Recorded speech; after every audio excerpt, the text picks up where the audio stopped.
Hello and once again welcome to the Starters Order 6 Online League Review Show. It's the flat week 11 this week and we'll get straight into it now with Doug giving us a run through of what happened on Monday. Okay, we'll just do a quick roundup of last week's flat racing on the Monday. We'll jump straight in with race 1. That was the Chipco British Long Distance Cup at Ascot. That was a Group 2. And Darko was our winner for Thunderspark and 3-1 favourite and won by 2 3/4 lengths from Ibn Bay, John Morgan, and then 1 1/4 lengths away. And third was Where to Start from the Paul Road stable.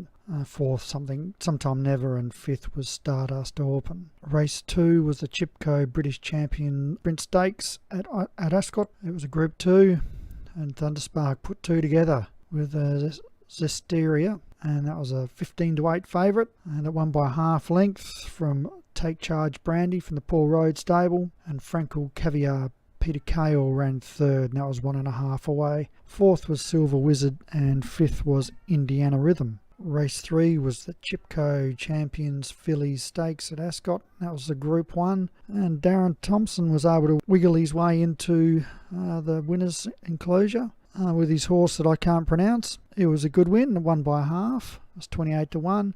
Nightcrawler David Robinson was second. Third was Mismanaged from the Stephen Rand stable, who was the 11-8 favourite, and that was 3/4 lengths away. Then we had Persephone in fourth and Intrigue in fifth. So it was an unusual Quinella, or first two, in a Group 1. So race 4 was the Chipco Queen Elizabeth II Stakes at Ascot, and that was a Group 1. Thunderspark jumped straight back into it with his third win out of 4 races with Selena, and that was a 5-2 favourite, but only just got there by a short head to In La La Land Paul Rhodes. And another short head away in third was Persian Heights from the John Morgan stable. Lemon Ice was fourth, and Gravity ran fifth. Race 5 was the Chipco Champion Stakes at Ascot, and another Group 1. And we had a third Group 1 trainer of the day with Paul Rhodes, Plymouth Rock, who finally broke through for an overdue win. Started at 12-1. That won by 1.5 lengths to Just a Craze from the Leon Van Rensburg stable.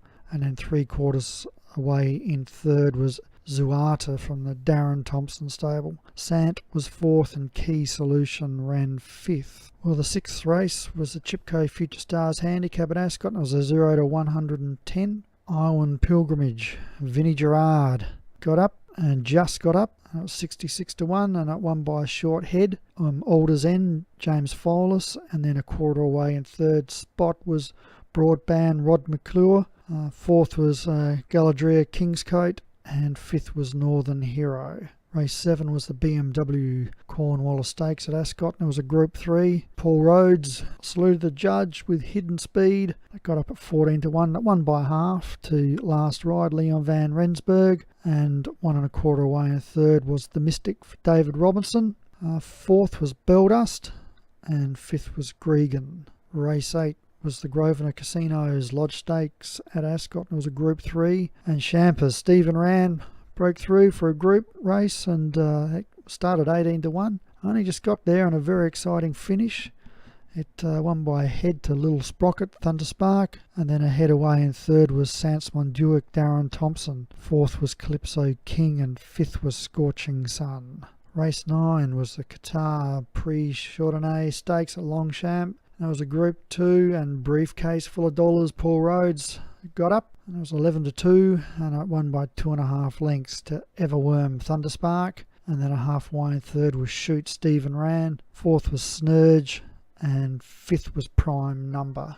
We go on to the last race of the first day, and it was race 10, the Horse Racing Abroad Handicap at Longchamp, and it was a 0-90 race. And Faze Wong, Ben Benici, got up for an overdue win, and it was 20-1, and it won by 2.5 lengths from Catch Up on the Straights, James Folis, and a length away in third was Pinocchio Molliet Surfer. Fourth was Roman Fizz, and fifth was Marsha.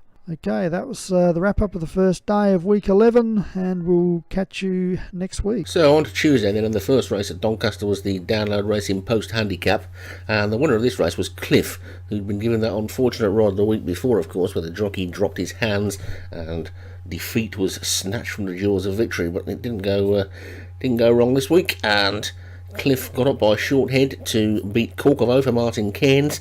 Highland Crawford Jim Murray was back in third, and double wide for Serious Jules fourth, so that was a good winner for James Shea to start off Tuesday on the flat. Little did he know at that point what was going to happen over at the jump meeting at Liverpool, but it was a good start of the day for James Shea, and Cliff making amends for the little bit of a problem the week before. The second race at Doncaster that day, of course, was the Bet Through the Racing Post listed race, and this was a win for a John Morgan horse, Keen Hunter. Keen Hunter winning nicely at 4-1. Comfortable winner really from XL Raver, half a length back for Steve Rann in second, and Kentucky Lightning for Paul Rhodes was third, with Grey Caviar and Peter Cahill back in fourth.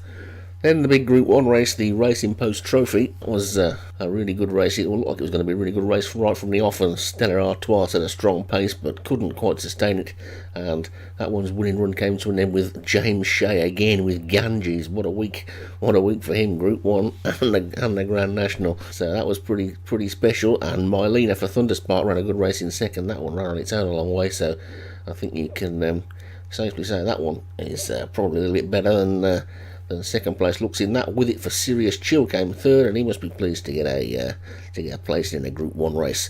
The next race was the Crown Hotel Bawtry.com Nursery. That was a 0-90 nursery, and that was a win for Colin Clark's Norse Boris.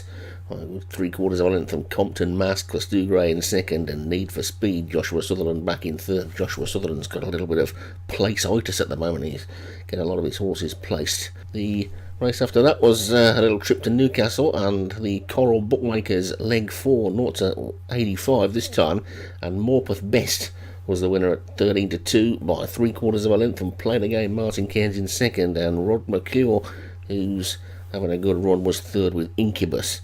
The favourite whipped up was for James Shea, and this one didn't quite manage to win for him. That was fourth. Fork in the Road also ran well for fifth. The next race was the William Hill Mile Leg 4. He curiously run over 7.5 furlongs, of course, and that was won by a horse that I've been naming wrong all season. I've been calling this horse Ewan Stockwell, thinking that it was some sort of Welsh spelling of a name or something, but I've now gather from the forums that Vinnie Gerard names his horses after states of America, and it probably should be called Iowan Stockwell, so apologies to all the Iowan horses that I've been calling Ewan. So Iowan Stockwell for Vinnie Gerard was a comfortable winner from Best Morpeth, Darren Howell second. Canny Lad for Kevin Minahan was back in third. Still at Newcastle then for the Betfred MD Leg 4, and this was a win for Jim Murray, an all-star hero, a good winner there from Urban Sea. Kevin Minahan in the places again, and Celerina for Satyam. Sandra Segaran was back in third with Super Bouquet, fourth for Colin Clark. Race 18 was the first of the really long distance races, and that was the Ladbrokes Marathon Leg 4, and this was a win for G-Force for Alan MacDonald, who'd won the Gold Cup the week before, of course. That was the favourite, won comfortably from Big Sir in second. Hieroglyphics for Rod McClure was back in third. Just the 6 runners in that race, but that was quite a big field compared to some of the distance races later in the week.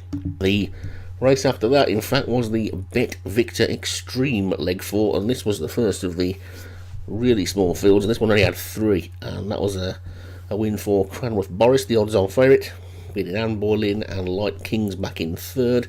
Really have a look and think and see next season if some of these long distance races need to be cut and replaced with some shorter ones. The final race on day 2 was the Bet Dak All with a 2-year-old championship Leg 4, and that was a win for Coral My Star from Juve Stars, a trainer we think he might well have been getting his first win. Super Skillful for Colin Clark was second, and Huma Hawaka for Martin Cairns was third, with Love No Money for Joshua Sutherland back in fourth. And that was Tuesday. Then on Wednesday, Mike did the commentating, and had some great races again on Wednesday, and we start off there with the Cheveley Park Stakes, which was a Group 1 for fillies, of course, and this was the big shock of the week, wasn't it? Shinko Dancer, who looked completely unbeatable, was beaten, and beaten quite comfortably, 3/4 of a length by the Graham Clutterbuck charge Claire Grogan. Now these two had met 3 times at least already this season, and Shinko Dancer had won every time, so it was a bit of a surprise to see Claire Grogan win. But from watching the race, it was pretty clear early on that Shinko Dancer wasn't going as well as she normally does, and didn't really get going quick enough. A good win for Claire Grogan, and surprisingly, I understand that is Graham Clutterbuck's first Group 1 winner, so I'll now take on the mantle of Doug and give names out. He's done his Hollywood Hinton and all that lot, so we're now going to call Graham Gray Dawn Graham, so that's going to be a good one. So Claire Grogan wins it from Shinko Dancer. Trial by Fire was third for Stephen Rann, and Leon van Renberg and Marta was fourth, so be interesting to see how they fare against each other if they meet again. Claire Grogan beat Shinko Dancer again, or will Shinko Dancer regain superiority? We'll have to wait and see, and hopefully they'll meet again in the next couple of weeks. The second race on Wednesday was the Kingdom of Bahrain Handicap Maiden, and this was the farce of the week with a two-runner race. Absolutely ludicrous. I think you have to agree to have a two-runner race. 17 furlongs, quite why we need 3 low-grade long-distance races in 1 week is honestly beyond me, and big shout out to Mike for managing to find something to say for all of that time. So Biotech's Tarantula was the winner. Read My Book was second, and hopefully we'll be able to avoid things like this in the future, because I don't think anybody wants to see 2-horse flat races over 2 miles plus. Race number 23, back to sensibility, was the Vision AE Middle Park Stakes at Newmarket, and this was a good win for Thunder Sparks Quakewood. The favourite was always going well, pushed out one quite comfortably really from Iowa Averoff for Vinnie Gerard, and Too Hot to Handle for Paul Rhodes. Stall 1 was fourth for James Shea. Quakewood looks pretty good to me. The next race was the Dewhurst Stakes, the big Group 1 2-year-old races coming thick and fast, and this was another one for Thunderspark, who's cleaning up on these, isn't he? Morning Star, comfortable winner from Flavouring James Shea again in second, with Clash on Rock, and that King of the Places, Joshua Sullivan, back in third, and Iowan Isinglass for Vinnie Gerard was fourth. Straight after that we had the Cesarewitch, and this is another long distance race, and this is a top quality long distance handicap though, and you'd expect this to have had 20 plus runners, so it's a little bit disappointing that there's only 10 in it, but maybe there was 1 or 2 horses that might have got in here with a lightweight who took the easier option of one of those other races. Anyway, James Shea's the man to follow at the moment, isn't he, with Zoe, and that made a great treble for him of the big race over the fences, the Grand National at Aintree, a Group 1, and then the top handicap of the week as well. So I think James Shea is a man on the up at the moment, and hopefully Doug's going to track him down for an interview before the end of the season. Another man who's doing well at the moment is David Robertson, and his Star Open came second, with Thunderspark having to settle for third this time with River Spectre, and James Follis's Lions Hall always runs a good race. And he's as honest as a day is long, finished fourth. That was the Betfred Cesarewitch then, and then on to the next one. That was the Autumn Stakes, a Group 3 event at Newmarket. This was a win for Paul Rhodes and Noble Endeavour. Paul Rhodes had a good week, and Noble Endeavour made all the running comfortable. Winner from Kevin Midhand's Crushing Blow. Wondering for James Shea was back in third, and In Stitch's Serious Chill was fourth, so he's been knocking on the door a lot this week. Serious Chill, he's getting close to a big win. Race number 27 was the Darley Stakes at Newmarket again. This is a Group 3, and this time it was Vinnie Gerard's Nebraskan horses rather than his Iowa ones. So Nebraskan Learspear overdue a win and ran really well at 100-1, just got up to beat Solution for our man James Shea in second, and Rivermore, who's been running in big races all season, back in third for Thunderspark. Race number 28 was a TSG Nursery at York. That was a 0-90, and that was a win for Hero Power Star, which was Juve Star. So I think that we said earlier that he had one winner, was his first, but he very quickly got a second. Pretty good stuff for him then, and another name that doesn't win that often, Satyam Chandrasekharan was second with Ellis Krillon, and Cherem Kovo was third for Martin Keynes, with Boris Noble back in fourth for Colin Clark. So 1 or 2 different trainers getting up in the mix there then for that one, and well done to Juve Stars on their first winners this week. Race number 29 was the Coral Mobile 3 Clicks Handicap at York. This is a 0-90, and this was Fistral marching for Colin Clark, 3/4 length winner from Just Another Day, Martin Keynes, and Stand and Deliver Leon van Rensburg. Belba lead for Kevin Minahan came fourth. The 30th and final official race of Wednesday was the Coral App Handicap 0-90, and that was a win for Stu Gray. Simply Eman winning that one by half a length from Cafaro for Molliet Surfer in second, and Grizzled Warrior for Jim Murray in third. Joshua Sutherland was on the premises again with The Prisoner in fourth. Dogging Download was fifth for Matty McLean, and Satyam was in there again with Jewish Fantasy not far away in sixth.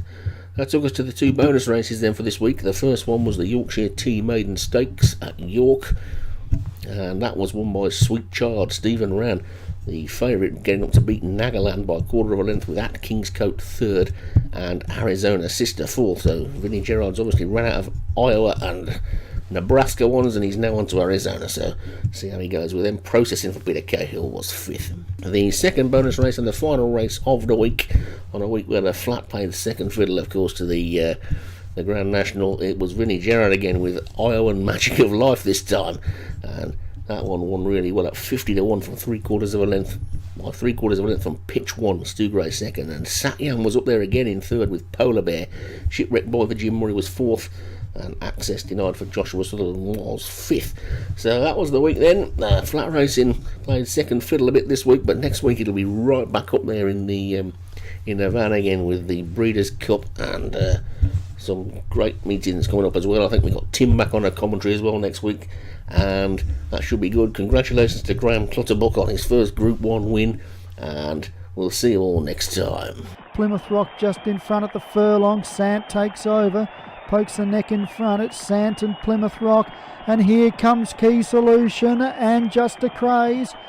Plymouth Rock overtakes the lead. It's got to win. Plymouth Rock breaks through from Just a Craze. Zuata third.